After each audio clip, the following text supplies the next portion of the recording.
En la lección anterior les había explicado, son cuatro preguntas que se refieren a la encarnación de nuestro Señor.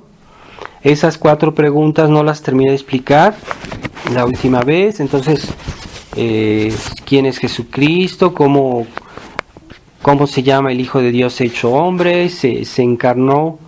¿Quién de las tres personas se hizo hombre, verdad?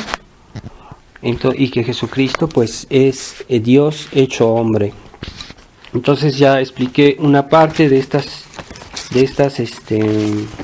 preguntas y me faltaba por concluir con los nombres de Jesucristo, ¿verdad? De Jesucristo en la Escritura se le dan varios nombres, no puedo explicar todos porque son muchos, pero puedo explicar los principales.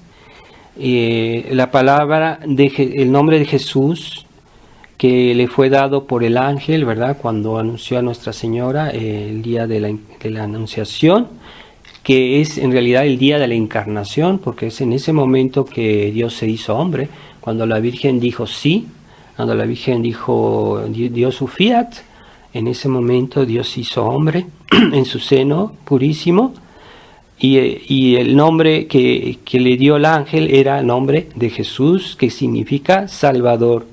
Quiere decir que el Verbo se hizo hombre porque es Salvador, para salvarnos. Porque nos ha librado de la esclavitud. ¿Y qué esclavitud?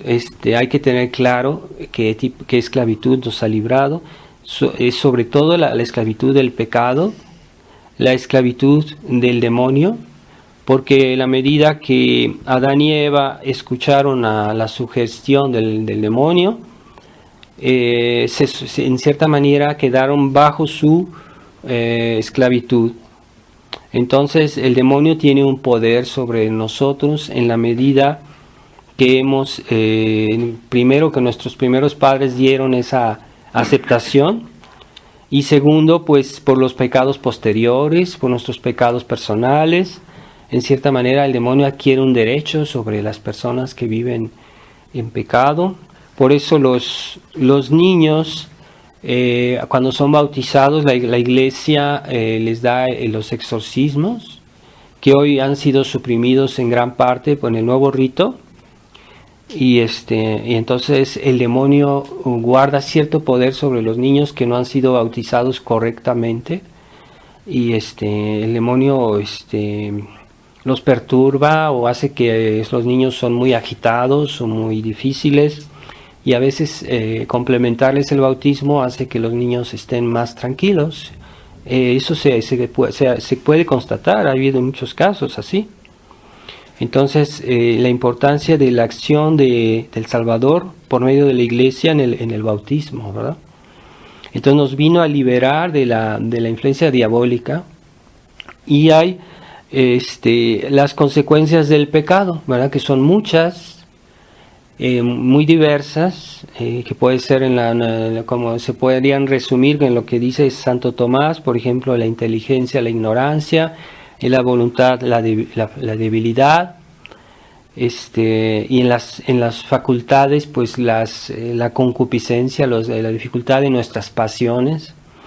Y estas consecuencias del pecado también Jesucristo nos vino a salvar, pero su acción es gradual, es decir, que no nos liberamos de todas esas consecuencias en un instante, sino que es gradual en nuestra vida, cuando nos vamos mejorando, cuando corregimos nuestros defectos, nuestros vicios, con la acción de Jesucristo, de su gracia, la acción de los sacramentos de la Santa Iglesia. Entonces podemos poco a poco superar eso, pero nos debemos acordar que es por la acción de Jesucristo Salvador, Jesús Salvador, la acción de su redención, que nos ayuda justamente a liberarnos de esos defectos de la naturaleza, de nuestros pecados, nuestros vicios, esos vicios que hemos adquirido porque hicimos algún pecado, y ya nos queda una tendencia a ese pecado.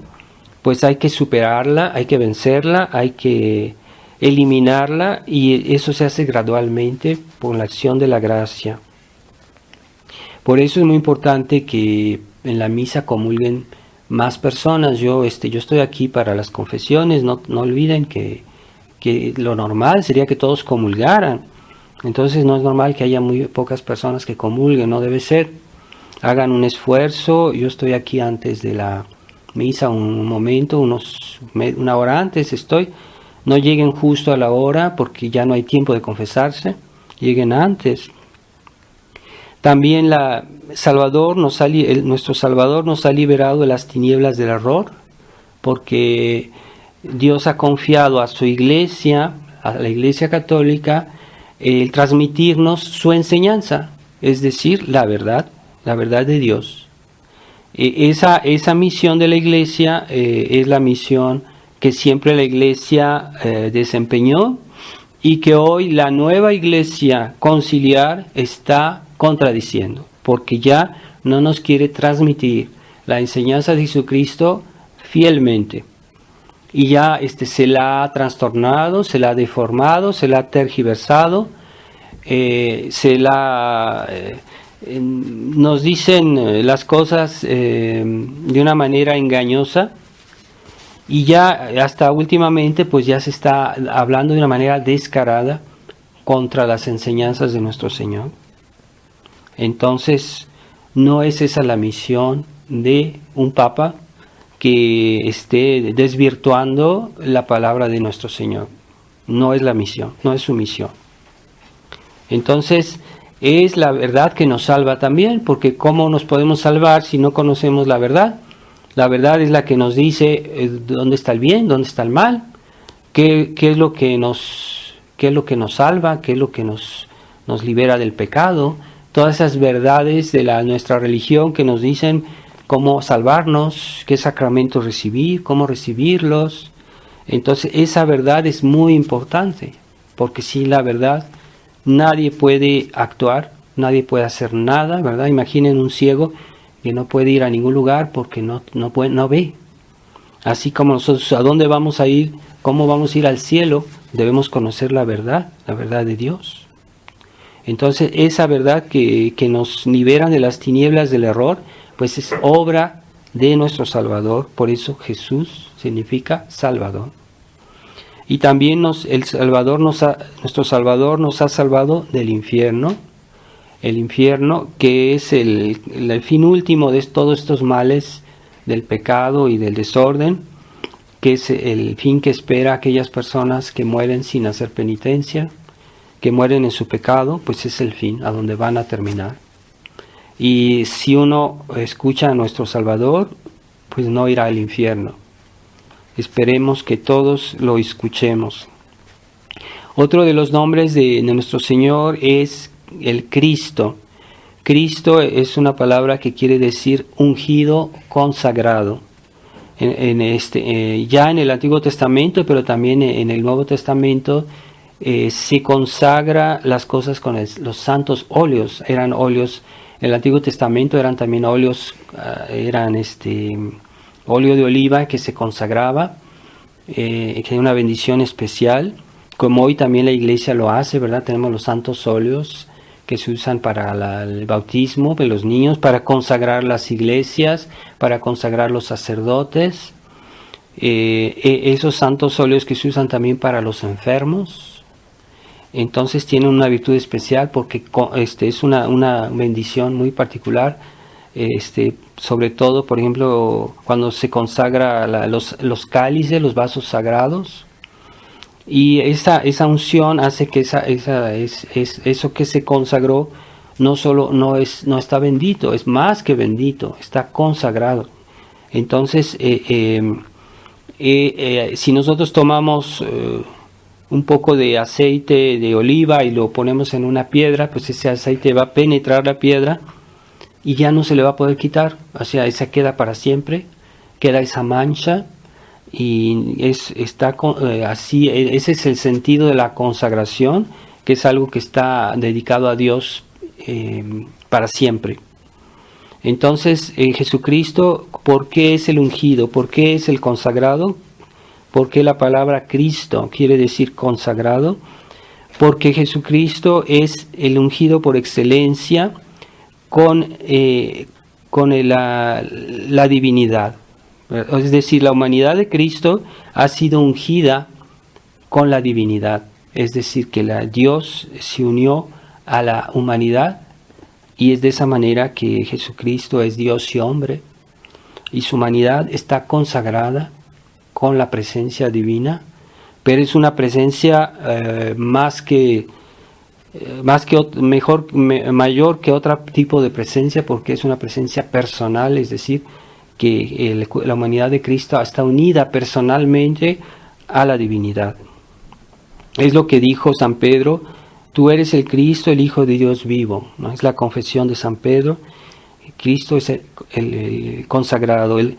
Y antes también los reyes eran consagrados. Los reyes, tanto en el Antiguo Testamento como en el Nuevo Testamento, los reyes eran consagrados.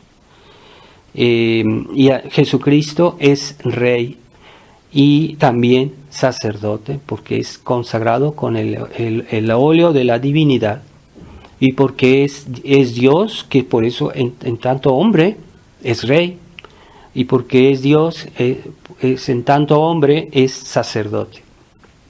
Es el mayor mediador entre Dios y los hombres, es Jesucristo sacerdote, porque Él es Dios y Él es hombre. No se puede concebir un mediador mejor entre el cielo y la tierra que Jesucristo, ¿verdad? Entonces el nombre también San Bernardo dice que este nombre de Cristo pues significa, es luz, alimento y medicina, ¿verdad? Porque nos da la verdad, la Eucaristía y los sacramentos. San Bernardo tiene un sermón muy hermoso sobre este tema. También pues Jesucristo es el hombre Dios, es algo inconcebible, algo incomprensible, pero es la verdad. Jesucristo es el hombre Dios. Y el nombre de Jesús hay que saberlo invocar. Es el nombre que temen los demonios, que más temen los demonios, y se invoca particularmente cuando en los momentos cuando se dicen las oraciones por los moribundos. Se invoca especialmente el nombre de Jesús. ¿Por qué el demonio lo teme tanto? No por el sonido material, sino porque ese nombre indica el nombre de Dios, lo que Dios es. Y pronunciado con fe, el nombre de Dios se hace presente. Entonces no basta decir el nombre de Jesús, hay que decirlo con fe. Y en un alma que tiene fe, Dios se hace presente, realmente está presente ahí. Por eso no basta, por ejemplo, tener en nuestra casa una cruz o invocar el nombre de Dios. Hay que invocarlo con fe. Y más grande es la fe, más grande es la presencia de Dios en nuestra alma. Y es eficaz esa invocación, tiene eficacia para exorcizar a los demonios, ¿verdad? Entonces, pero hoy hay gente que es capaz de decir estas cosas o de usar una cruz sin ningún respeto, sin ninguna fe, y pareciera que ya estas cosas no tienen eficacia. ¿Por qué? Porque son dichas sin fe, son usadas sin fe. Entonces, hasta los enemigos de Dios usan la cruz para burlarse de ella, para profanarla. Pero no hay fe ahí, en ese uso. Hay personas que hoy usan la cruz, pero es como una moda. Son personas que lo usan así como si fuera un amuleto, y no es por fe. Entonces no se reciben todos los efectos del uso de la cruz o de la invocación del nombre de Jesús. Se dice que cuando San Pablo, en todas sus epístolas habla muchísimas veces nombra el nombre de Jesús, y que cuando fue decapitado, su cabeza rebotó 3 veces, y en esos 3 lugares salieron 3 fuentes. Hay un santuario en Roma que se llama de las 3 fuentes, y cuando le cortaron la cabeza a San Pablo, su cabeza rebotó 3 veces. Y cada rebote, él se oyó que decía Jesús, Jesús, Jesús. es lo que dice la tradición. También está el nombre de Emmanuel, que quiere decir Dios con nosotros. Entonces, están las siguientes preguntas, pero yo pienso que se las voy a explicar la siguiente vez, el siguiente curso de catecismo.